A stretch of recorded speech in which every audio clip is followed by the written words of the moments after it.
दोस्तों नमस्कार, मैं आशीष कुमार आप सबका आपके चैनल मार्गदर्शन बाय रविकांत सर पर स्वागत करते हैं। आप लोग कैसे हैं? और आज के वीडियो में हम आप लोगों के लिए लेके आए हैं हिस्ट्री का अगला सेक्शन, जिसमें हम धार्मिक जो क्रांति होती है प्राचीन भारत में उसका जो लेक्चर है उसको स्टार्ट करेंगे। तो चलिए आते हैं हिस्ट्री के इस सेक्शन पर। तो हमने जो आज का टॉपिक लिया है उसका नाम है धार्मिक आंदोलन, और धार्मिक आंदोलन में जो मुख्य विषय है हमारा, मुख्य टॉपिक होगा वो है आपका बौद्ध धर्म। ठीक है, तो अब थोड़ी सी हम बात कर लेते हैं पृष्ठभूमि पे कि आखिर धार्मिक आंदोलन की पृष्ठभूमि क्या रही है। आपको बता दें कि जब वैदिक सभ्यता का अंत हुआ था, उत्तर वैदिक काल समाप्त हो गया था, तो उसके बाद क्या होता है कि उसके समाप्त होने में कई कारण मौजूद थे, कई ऐसे फैक्टर्स थे जो वैदिक सभ्यता को समाप्त किया, वैदिक सभ्यता को रसातल में डाल दिया। उसमें से एक महत्वपूर्ण कारण ये था कि कुछ आडंबरपूर्ण व्यवहार जो है वैदिक सभ्यता में वो बहुत तेजी से विकसित होने लगे। वहां के जो पुरोहित थे उस आडंबरपूर्ण युक्त व्यवहार को समाज पर लादने लगे, थोपने लगे। इससे नुकसान ये हुआ कि पशुओं की बलि बहुत तेजी से पड़ने लगी। जो लोग गरीब थे, जिसके पास दान दक्षिणा करने के लिए उतने साधन नहीं थे, उसे भी जोर जबरदस्ती दान दक्षिणा के लिए बाध्य किया जा रहा था। धर्म के नाम पे उन्हें उकसाया जा रहा था, धर्म के नाम पे उन्हें बरगलाया जा रहा था। तो ऐसे में समाज में एक ऐसा वर्ग था जो उससे बहुत असंतुष्ट था। वैदिक उत्तर वैदिक काल में जो धार्मिक आडंबर बहुत तेजी से बढ़ने लगे, उससे बहुत असंतुष्ट थे ऐसे लोग। तो अब ऐसे लोगों के लिए एक नए विकल्प की तलाश जारी शुरू हो गई। लोग दुखी थे, लोग परेशान थे, तो उस नए विकल्प के तौर पर धार्मिक क्रांति शुरू होती है। और धार्मिक क्रांति में कई धर्म विकसित होते हैं, जिसमें मुख्य रूप से बौद्ध धर्म और जैन धर्म विकसित होते हैं। तो ऐसी स्थिति में बौद्ध धर्म और जैन धर्म उन लोगों को जो इस वजह से बहुत परेशान थे, धार्मिक आडंबर की वजह से उसे गरीबी की जो यातना थी वो झेलनी पड़ रही थी, तो इन चीजों को ध्यान में रखते हुए ये शुरू हुआ था। दूसरा कारण क्या था कि चूंकि उत्तर वैदिक काल में पशु बलि बहुत तेजी से बढ़ने लगी, पशु बलि की प्रथा बहुत तेजी से विकसित होने लगा समाज में, तो ऐसे में कृषि कार्य प्रभावित होने लगे। तो अब कृषि कार्य करने वाले जो लोग थे, अगर उसके जो साधन होते हैं उसके लिए पशु ही हुआ करता था, अगर उसको ही नष्ट कर दिया जाएगा, उसकी ही बलि दे दी जाएगी, तो कृषि कार्य कैसे संपन्न होता। उन लोगों की आर्थिक स्थिति बहुत खराब होने लगी। तो ऐसे में ये जो धर्म है, बौद्ध धर्म और जैन धर्म, इन्होंने उन लोगों को सहारा दिया, समाज को बिखरने से बचाया। तो चलिए, ये है आपका पृष्ठभूमि। इसलिए हमने यहाँ लिखा है पृष्ठभूमि के तौर पर कि धार्मिक आंदोलन की जो पृष्ठभूमि थी वो वैदिक सभ्यता में छिपी हुई थी, क्योंकि वैदिक सभ्यता की जो कुरीतियां थी, ऐसी व्यवस्था थी जो गलत थी समाज के लिए, वो कारण बना ऐसे धर्म को स्टार्ट करने का, प्रवृत्त करने का। तो अब इस धर्म को, जो बौद्ध धर्म है, उसके प्रवर्तक कौन है? तो उसके प्रवर्तक गौतम बुद्ध हुए। ठीक है, गौतम बुद्ध इसके प्रवर्तक हुए। उन्होंने ही इस धर्म को चलाया और इस धर्म से लोगों को जोड़ा, उसको आश्रय दिया। तो प्रवर्तक कौन हो गए? मतलब इनिशिएट करने वाले, शुरू करने वाले बौद्ध धर्म को, तो उसका नाम है गौतम बुद्ध। और इसे एशिया का ज्योतिपुंज भी कहा जाता है, light house of Asia, light house of Asia, Asia का ज्योतिपुंज कहा जाता है। इसको आप लोग याद रखिएगा, बहुत इंपॉर्टेंट है ये। तो ये गौतम बुद्ध एशिया का ज्योतिपुंज हो गया। अब गौतम बुद्ध के बारे में हम थोड़ा सा डीपली जानते हैं। जो बेसिक जानकारी होती है, जहां से एग्जामिनेशन में प्रश्न आने की संभावना होती है, हम उसको देखते हैं।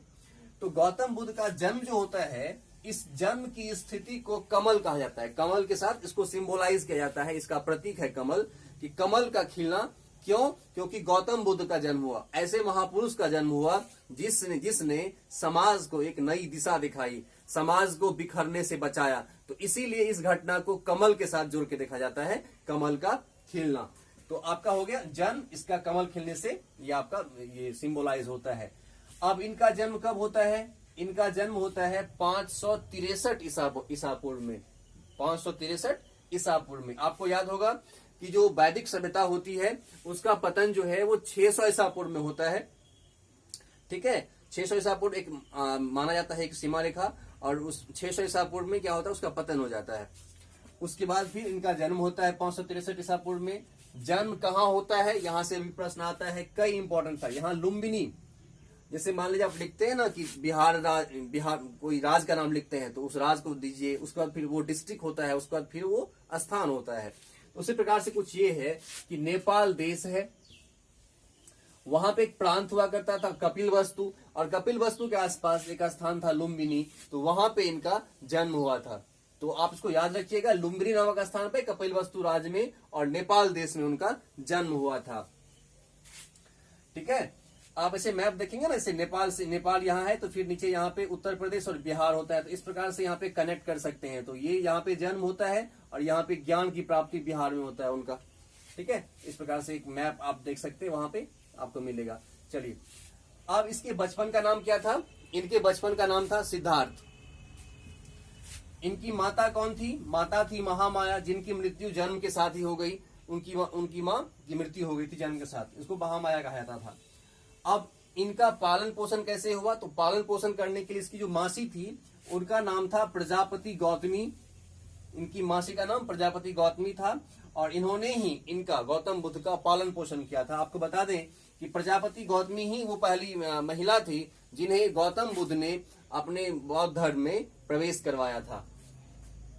उसके बाद इनकी पत्नी थी जिनका नाम था यशोधरा। ठीक है, कहा जाता है कि गौतम बुद्ध की शादी जो है वो 16 वर्ष की अवस्था में हो गई थी, करवा दी गई थी। इनकी शादी 16 वर्ष की अवस्था में ही करवा दी गई थी। और किससे? यशोधरा से। अब यशोधरा से शादी हुई, तो इसके बाद इनका एक पुत्र हुआ, उन्हें पुत्र की प्राप्ति हुई, जिनका नाम क्या था? जिनका नाम था आपको राहुल। जब वो विरक्त होने लगे संसार से, उन्हें संसार को देख करके, संसार के दुखों को देख करके उन्हें विरक्ति होने लगी, तो उसके बाद उन्हें गृह त्याग करने का मन किया। तो ऐसे में उन्होंने कहा कि ये राहुल नहीं, ये राहु ग्रह है। क्या है? राहु ग्रह है। ये राहु ग्रह के नाम से उन्हें वो पुकारते थे कि राहु ग्रह है। उनके पिता कौन थे? उनके पिता थे शुद्धोधन। देखिए, ये सब बहुत इंपॉर्टेंट है, छोटे छोटे फैक्ट्स होते हैं लेकिन एग्जामिनेशन में आते हैं, तो अगर आपको याद नहीं होगा तो फिर वहां से आपके माइंड से निकल जाता है और एग्जाम में आप क्वेश्चन गलत करके आते हैं, इसीलिए इसको ध्यान रखिएगा। इनके पिता थे कौन? शुद्धोधन। शुद्धोधन क्या थे? शाक्य कुल के, शुद्धोधन शाक्य कुल के शासक थे। मतलब ये राज परिवार में उनका जन्म हुआ था, लेकिन इसके बावजूद सारे सुख भोग उन्हें प्राप्त थे, इसके बावजूद वो, उनका मन उस राजभोग में नहीं लगता था। उनका मन करता था कि हम दुनिया के दुखों को दूर करें, इसीलिए वो आपको घर से बाहर भी आते हैं और दुनिया के दुखों को दूर करते हैं, दुनिया को दुखों से बचाते हैं। अब है राहुल, जिसको राहु कहा जाता था, राहु ग्रह के नाम से पुकारते थे। पिता इसके शुद्धोधन हो गए, जो शाक्य कुल के शासक थे। अब इसके गुरु कौन थे? इनके दो गुरु हुआ करते थे, आरंभिक गुरु थे ये। मतलब प्रारंभिक गुरु कौन थे? पहला जो लिखा हुआ है वो, और उसके बाद के गुरु जो है वो ये। तो पहला गुरु कौन था? अलार कलाम पहले गुरु थे। कहा जाता है कि ये सांख्य संप्रदाय, आगे दर्शन जो है बताया था आपको, कि सांख्य संप्रदाय से जुड़े हुए थे। और रुद्र कलाम पुत्र, ये आपको दूसरे इनके गुरु हुए, तो ये आपको इनका जो मार्गदर्शन है वो किए थे। अब इनके पास एक चचेरा भाई भी था, इनके चाचा का लड़का, उसका नाम था देवदत्त। चचेरा भाई का नाम क्या था? देवदत्त नाम था। भगवान बुद्ध के घोड़े और सारथी, यहां से प्रश्न आते हैं। तो घोड़ा और सारथी जो है वो क्रमशः कंथक और चन्ना। घोड़ा को क्या हो गया? कंथक, और सारथी क्या हो गया?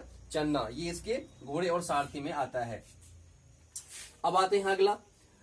जिस पीपल वृक्ष के नीचे गौतम बुद्ध को ज्ञान की प्राप्ति हुई, उसका नाम क्या था? उसका नाम था अश्वस्थ। तो अश्वस्थ क्या हो गया? पीपल वृक्ष जिसके नीचे गौतम बुद्ध को ज्ञान की प्राप्ति हुई थी, वो क्या हो गया? अश्वस्थ हो गया। नेक्स्ट है इसका सुभच्छ। सुभच्छ कौन थे? व्यक्ति का नाम था। तो सुभच्छ ऐसे व्यक्ति थे जिसको गौतम बुद्ध ने अपना अंतिम उपदेश दिया था। सुभच्छ को गौतम बुद्ध ने अंतिम उपदेश दिया था। और ये सुभच्छ कहाँ रहते थे? तो देवरिया में रहते थे। देवरिया कहाँ है? वर्तमान में यूपी में है। तो देवरिया में ये आपको उनको पहला अंतिम उपदेश दिए थे। अब यहाँ पे प्रश्न आता है कि सर्वाधिक उपदेश कहाँ दिए थे? तो गौतम बुद्ध सर्वाधिक उपदेश श्रावस्ती में दिए थे। तो अब आप याद कीजिए कि श्रावस्ती क्या है, महाजनपद में आपको बता चुके हैं। तो आप वहां से उस वीडियो को देखिए, आपको होमवर्क देते हैं कि वहां से देखिए श्रावस्ती क्या है और वो महाजनपद है या महाजनपद की राजधानी है। तो ये हम आप पे छोड़ते हैं, थोड़ा सा होमवर्क भी कीजिए। चलिए अब आते हैं गृह त्याग पर। कहा जाता है कि गौतम बुद्ध ने गृह त्याग किया। गौतम बुद्ध ने गृह त्याग किया कब? 29 वर्ष की अवस्था में। और गृह त्याग जो किया वो आपको एक घटना नाम इसका होता है, इसका एक शब्द नाम दिया जाता है। गृह त्याग को क्या कहा जाता है? महाभिनिष्क्रमण। इसको याद रखिएगा, महाभिनिष्क्रमण गृह त्याग को कहा जाता है। और महाभिनिष्क्रमण को अगर सिंबोलाइज किया जाता है तो वो घोड़े से किया जाता है, मतलब घोड़ा का मतलब घर से निकल पड़ना। तो महाभिनिष्क्रमण कब हुआ? 29 वर्ष की अवस्था में हुआ। अब देखिए कि गौतम बुद्ध को वैराग्य क्यों ये महसूस हुआ, क्यों उनको ऐसा लगा कि ये जो है दुनिया दुखों से भरा हुआ है, हमें दुनिया के दुखों को दूर करना चाहिए। आखिर ये विचार उनके मन में कैसे आया? तो 4 दृश्य होते हैं, यहां से एग्जाम में प्रश्न आते हैं। तो वैराग्य की 4 दृश्य जो होता है उसका नाम क्या है? तो एक वृद्ध को वो देखते हैं। अब चूंकि वृद्ध है तो लाचार रहते हैं, उन्हें कई प्रकार की समस्याएं होती हैं, समस्याओं को झेलना पड़ता है। एक रोगग्रस्त व्यक्ति को देखते हैं जो पीड़ित है किसी न किसी रोग से, रोगग्रस्त व्यक्ति को वो देखते हैं। एक मृतक को देखते हैं, डेड बॉडी को देखते हैं। और साथ ही साथ एक प्रसन्न सन्यासी को देखते हैं। मतलब क्या हो गया कि ये जो दुनिया के लोग हैं, वृद्ध, रोगग्रस्त और मृतक, ये कहीं ना कहीं दुख से पीड़ित हैं, लेकिन एक सन्यासी जो है वो प्रसन्न रहते हैं। उनको लगा कि एक सन्यासी प्रसन्न रहते हैं और प्रसन्न रह के ही दुनिया के दुखों को दूर किया जा सकता है। तो आपको ये 4 दृश्य ऐसे दृश्य हो गए जो गौतम बुद्ध के जीवन में एक प्रकार से परिवर्तनकारी घटना का काम किया। ये 4 दृश्य, तो वृद्ध, रोगग्रस्त, मृतक और प्रसन्न सन्यासी, 4 दृश्य हो गए। ये बहुत, देखिए यहाँ पे हम जो भी कह रहे हैं, जो भी फैक्ट्स आप समझ पा रहे देख रहे हैं, ये बहुत इंपॉर्टेंट है आपके एग्जामिनेशन के लिए। और हर एग्जाम में अगर प्राचीन भारत से कोई प्रश्न आता है तो उसमें जैन धर्म और गौतम जो बौद्ध धर्म है उससे प्रश्न बनता ही बनता है। तो चूंकि एग्जामिनेशन में कई बार प्रश्न रिपीट होते हैं, तो ऐसे में जरूरी होता है जो सामान्य किस्म के जो प्रश्न होते हैं वो आपसे ना पूछ करके थोड़ा सा डीप में जाके प्रश्न पूछ ले। तो हम यहाँ पे आपकी जो क्लास है, आपकी जो ये जो वीडियो आप देख रहे हैं, हम उस प्रकार से करवा रहे हैं कि जो इस धर्म से, गौतम बुद्ध से जो भी प्रश्न आए उससे आपका ना छूटे। ठीक है, तो आप इसे ध्यान से समझिए। चलिए, तो ये हो गया वैराग्य का 4 दृश्य। तो घर से निकल गए, वैराग्य के 4 दृश्य देख लिए। अब हम आते हैं कि ये ज्ञान की प्राप्ति जो है ये क्या है। इसमें हमने कई पॉइंट्स बनाए हैं, यहां से प्रश्न काफी बनते हैं। तो ज्ञान की प्राप्ति के हमने यहाँ पे 7 पॉइंट्स बनाए हैं, बहुत इंपॉर्टेंट है आपके लिए। चलिए, ये आप देखिए, पहला जो है हमने क्या किया है कि ज्ञान की प्राप्ति उन्हें 35 वर्ष की अवस्था में प्राप्त हुई। अब 35 वर्ष क्यों? क्योंकि 29 वर्ष में घर से निकले और 6 वर्ष तक भटकते रहे, तपस्या करते रहे और उसके बाद ज्ञान की प्राप्ति हुई। तो कब प्राप्ति हुई? 35 वर्ष की अवस्था में ज्ञान की प्राप्ति हुई। 2 नंबर, इन्हें किस नदी के किनारे ज्ञान की प्राप्ति हुई? तो इन्हें एक ही नदी है, उसके 3 नाम हैं। इन्हें फल्गु नदी के किनारे, जिसको निरंजना या पुनपुन भी कहा जाता है, ये 3 नदी हैं, फल्गु, निरंजना या पुनपुन नदी, उसके किनारे ज्ञान की प्राप्ति हुई है। आपको एक बताते हैं वर्तमान संदर्भ की बात। आप लोग देखते हैं कि पितृपक्ष का मेला लगता है बोध गया में, सुने भी होंगे। तो वहां जब पितृपक्ष का मेला लगता है तो वहां पे लोग क्या करते हैं, अपने पितरों को जो श्रद्धांजलि है देने के लिए वहां जाते हैं। कहा जाता है कि जो कोई भी वहां पे अपने पितर को श्रद्धांजलि देने के लिए जाते हैं वो स्वर्ग जाते हैं, उन्हें किसी प्रकार के से नरक नहीं भोगना पड़ता है, ऐसी कल्पना की, ऐसी मान्यता है। तो फाल्गु नदी किनारे बैठ के ही ये सब कार्य किए जाते हैं। चलिए, तो ये फाल्गु नदी वहीं अवस्थित है। तीसरा है बोध गया, या इसको उरुवेला भी कहा जाता है। तो ये स्थान कहाँ है? तो ये स्थान है आपको बोध गया में, जिसको उरुवेला भी कहा जाता है। देखिए, ये बहुत इंपॉर्टेंट है, अलग अलग बुक में आपको ये सब नहीं मिलेगा, तो इसलिए ध्यान रखिएगा। बोध गया को उरुवेला भी कहा जाता है। तो ज्ञान की प्राप्ति इसको यही हुई थी। तो आपका तीसरा नंबर क्या हो गया? बोध गया में ज्ञान की प्राप्ति हुई और बोध गया को ही उरुवेला कहा जाता है। क्या कहा जाता है? ये है आपका उरुवेला, इसको याद रख लीजिए, उरुवेला बोध गया कहा जाता है। चौथा पॉइंट क्या है? पीपल वृक्ष, इसको क्या कहा जाता है? पीपल वृक्ष के नीचे ज्ञान की प्राप्ति हुई थी। अब आपको यहां बता दें कि अस्वस्थ, पीपल वृक्ष का जो नाम क्या था, अस्वस्थ नाम था, और उसी के नीचे ज्ञान की प्राप्ति हुई थी उनको। पांचवा पॉइंट क्या है इसका ज्ञान प्राप्ति के संबंध में, इन्हें ज्ञान की प्राप्ति वैशाख पूर्णिमा के दिन हुई थी। वैशाख पूर्णिमा गौतम बुद्ध के जीवन में बहुत महत्वपूर्ण रोल प्ले करता है, वहां से कई बार प्रश्न भी आता है। तो वैशाख पूर्णिमा के दिन इन्हें ज्ञान की प्राप्ति हुई थी। और वैशाख पूर्णिमा और क्या है इसके जीवन से, गौतम बुद्ध का जन्म, ज्ञान प्राप्ति और मृत्यु, ये तीनों वैशाख पूर्णिमा के दिन ही हुआ था। तो ये इंपॉर्टेंट है आपके लिए। छठा पॉइंट क्या होगा, 6 वर्ष की कठिन तपस्या से, मतलब इन्हें जो ज्ञान की प्राप्ति हुई है वो 6 वर्ष की कठिन तपस्या से हुई है। तो आपका ये फैक्ट है इसमें, इसीलिए इसमें क्या दिया गया है, 35 वर्ष की अवस्था में। सातवां जो है, ज्ञान प्राप्ति किस घटना को बोधि वृक्ष से सिंबोलाइज किया जाता है, मतलब बोधि वृक्ष से सिंबोलाइज करके देखा जाता है कि ज्ञान प्राप्ति, जो पीपल का वृक्ष है ना, बोधि वृक्ष कहलाता है, उसे सिंबोलाइज किया जाता है। तो ज्ञान प्राप्ति से संबंधित जो घटना है वो आपको हमने इसको 7 पॉइंट्स में समेट दिए हैं। तो यहां से प्रश्न आपका बनेगा। चलिए अब आते हैं आगे। यहाँ पे प्रथम उपदेश जो है, ज्ञान प्राप्ति के बाद जो प्रथम उपदेश है वो गौतम बुद्ध ने कहाँ दिया। तो प्रथम उपदेश की घटना को क्या कहा जाता है, धर्म चक्र प्रवर्तन। ये बहुत इंपॉर्टेंट है। प्रथम उपदेश की घटना धर्म चक्र प्रवर्तन कहलाती है।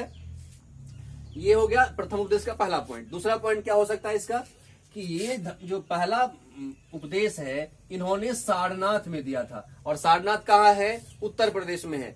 और सारनाथ का दूसरा नाम भी है, सारनाथ का दूसरा नाम ऋषिपत्तनम भी है। यहां से देखिएगा प्रश्न आता है बहुत अधिक। तो सारनाथ ऋषिपत्तनम एक ही स्थान का नाम है। तो अगर आपको सारनाथ याद है तो ऋषिपत्तनम भी याद होना चाहिए, ठीक है।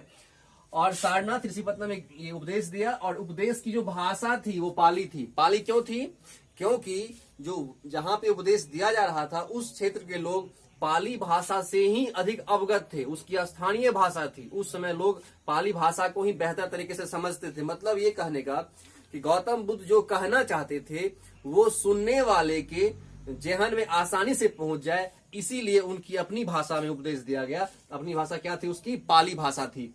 तो कहीं ना कहीं भाषा का जो प्रभाव होता है वो भी बहुत महत्वपूर्ण है। अगर वहां पे उपदेश संस्कृत भाषा में दी जाती तो आज हम लोग गौतम बुद्ध को नहीं जान पाते। गौतम जो बुद्ध की जो ये भाषा है, गौतम बुद्ध की जो ज्ञान था, उनका जो समाज को दिया गया एक प्रकार से रास्ता था, एक दिखाया गया रास्ता था, वो हम नहीं समझ पाते। अब तीसरा पॉइंट क्या है कि इन जो प्रथम उपदेश दिया गया वो किसको दिया गया, इसके 5 शिष्य थे। उस शिष्य का नाम था भद्दी, उस शिष्य का नाम था बप्पा, तीसरे का नाम था असजीत, चौथे का नाम था महानाम और 5वें का नाम था कौंडिल्य। तो ये 5 शिष्य थे जिनको गौतम बुद्ध ने अपना प्रथम उपदेश दिया था। अब हम देखते हैं कि नेक्स्ट फैक्ट क्या है। चलिए अब आगे देखते हैं कि बौद्ध धर्म की क्या होती है। भगवान बुद्ध को ज्ञान की प्राप्ति हो गई, प्रथम उपदेश हो गया। अब हम आते हैं कि उन्होंने आगे क्या किया, उसमें अगला पॉइंट क्या हो सकता है। जो उपदेश खंड है, मतलब उन्होंने जो बताया है उसी से रिलेटेड ये चीजें हैं। इसमें उन्होंने कहा है कि त्रिरत्न है, मतलब 3 रत्न है बौद्ध धर्म के। तो 3 रत्न का नाम क्या है, एक रत्न हो गया आपका बुद्ध एक पहला, दूसरा हो गया धम्म और तीसरा हो गया आपका संघ। त्रिरत्न में बुद्ध, धम्म और संघ त्रिरत्न कहलाते हैं इसके। उसके बाद 4 आर्य सत्य उन्होंने बताया कि 4 आर्य सत्य है।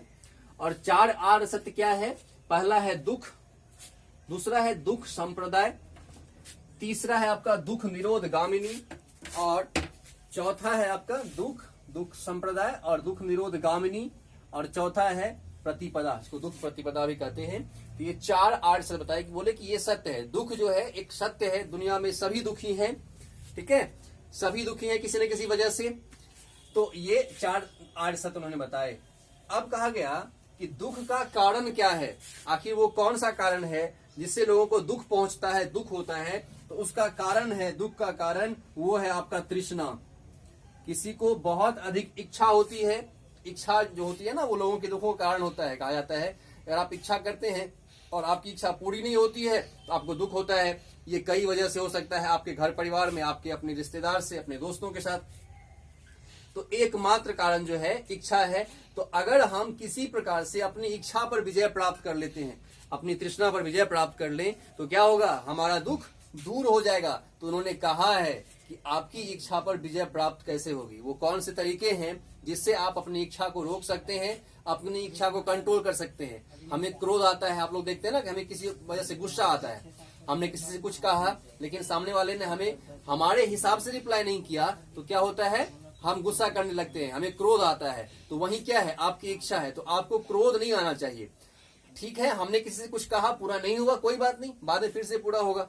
हम उस बात को उतना दिल से नहीं लगाते हैं। हम अपने इच्छा को अपने मन पर, अपने आत्मा पर इतना हावी नहीं होने देते हैं जिससे हमें दुख पहुंचने लगे। आप लोग देखने कई बार जो आत्महत्या का कारण जो होता है वही इच्छा है, तृष्णा है। लोग क्यों आत्महत्या करते हैं, क्यों स्टूडेंट को सुसाइड करना पड़ता है, वजह क्या है, तृष्णा है। अधिक मार्क्स चाहिए, अच्छा रैंक चाहिए, अच्छी यूनिवर्सिटी चाहिए, अच्छी कॉलेज चाहिए। ये वर्तमान की जो दिशा और दशा है वो आपको बताना चाहते हैं। तो ये सारी चीजें हैं, तो आपको इसको क्या करना है, रोकना है। इसको उतना हावी नहीं होने देना है जो आपके जीवन के खत्म करने का कारण बन जाए। तो आपको तृष्णा से बचना है। तो अब तृष्णा से कैसे बचेंगे, वो कौन से तरीके हैं जो आपको इच्छा पर विजय प्राप्त कराएगा और तृष्णा से बचा सकता है। तो वो तरीका है आपका अष्टांगिक मार्ग। देखिए, बुद्ध धर्म जो है एक वैज्ञानिक धर्म है, एक साइंटिफिक धर्म है। ये ऐसा नहीं कहता है कि नहीं हमने कहा कि ये करो तो करो, उसका कोई रीजनेबल तर्क नहीं है। जबकि बुद्ध धर्म है उसका रीजनेबल तर्क है। यही देख लीजिए, यही इसको बोलते हैं रीजनेबल तर्क, कि उनको लगा कि दुख के कारण दुनिया दुखी है, कारण क्या है, इच्छा है। ठीक है, तो अब सिर्फ कारण बता के वो कह देते कि ऐसा करो, संन्यास धारण कर लो, गृहस्थ छोड़ दो। तो उन्होंने ये सब कुछ नहीं कहा। कहा कि ठीक है, हम तरीका बताते हैं। अगर आप गृहस्थाश्रम में भी है, गृहस्थ आश्रम को भी चला रहे हैं, फिर भी आप उस तरीके को फॉलो कीजिए, आपको दुख नहीं होगा। और वो तरीका क्या बताया, अष्टांगिक मार्ग। मतलब ऐसे 8 तरीके बताए जिससे आप दुख पर विजय प्राप्त कर सकते हैं। पहला क्या है, सम्यक। यहाँ देखिए, यहाँ पे ध्यान रखिएगा, ये सम्यक का मतलब होता है राइट। क्या होगा इसका अर्थ, इसका अर्थ होता है राइट, मतलब सही। सम्यक दृष्टि, आप जो देखते हैं वो सही देखना चाहिए। ऐसा नहीं देखते कुछ है और उसका एनालिसिस कुछ और कर रहे हैं, ध्यान रखिएगा। इसीलिए जो देखते हैं वही होना चाहिए। तो सम्यक दृष्टि होना चाहिए। हमारा संकल्प सम्यक मतलब सही होना चाहिए। अब ऐसा नहीं कि हमें पढ़ाई करनी है मन से, मम्मी पापा की इच्छा है कि हम पढ़ाई करें, अच्छा जॉब प्राप्त करें, जबकि वहां जाके सिनेमा देख रहे हैं। उद्देश्य कुछ और है और उसका कारण कुछ और है। साध्य और साधन में अगर फर्क हो जाता है तो फिर क्या होगा, आपका संकल्प खराब हो जाता है। इसीलिए साध्य और साधन एक दिशा में होनी चाहिए। तो आपका संकल्प क्या होना चाहिए, सही होना चाहिए, तो दुख नहीं होगा। चलिए, वाणी, आपकी जो भाषा है, कहा जाता है संस्कृत ग्रंथ में कहा गया है कि आपकी जो भाषा होती है ना, वो आपको पान खिलाती है, आपको सम्मान दिलवाती है, या आपको नुकसान का कारण भी बन सकती है आपकी अपनी भाषा। तो भाषा जितना आप लचीला रखेंगे, भाषा जितना आपका सही होगा, उचित होगा, वो क्या होगा, आपके दुख को उतना कम करेगा। किसी को आप गाली दे देंगे तो बदले में क्या मिलेगा, अनुमान लगा सकते हैं आप। इसीलिए यहाँ पे ध्यान रखिएगा, वाणी आपकी सही होनी चाहिए, सम्यक होनी चाहिए।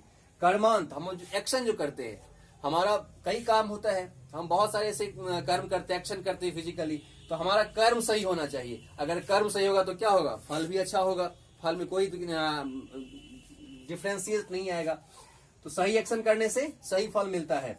उसके बाद है आजीव, मतलब हमारे जीने का जो तरीका होता है।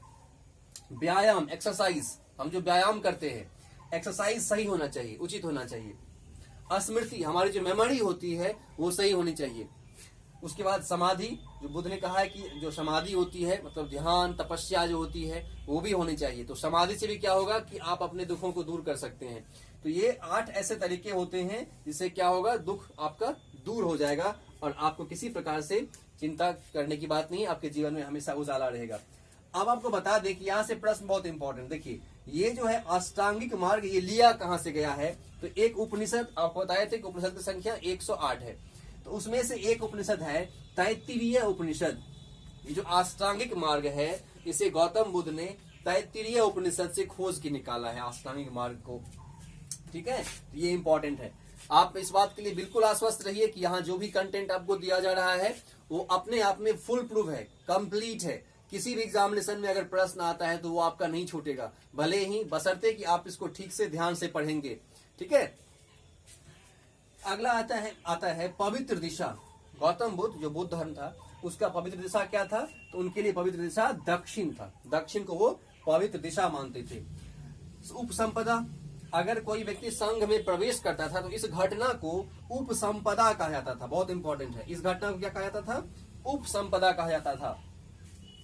5 बुद्ध 5 हुए हैं, उसको उसके आधार पर उसको क्लासिफाइड किया जाता है। तो 5 बुद्ध से प्रश्न आता है। पहला बुद्ध जो है उसे माना जाता है कुक्कुछानंद, गौतम बुद्ध से पहले हुआ करते थे, कुक्कुछानंद।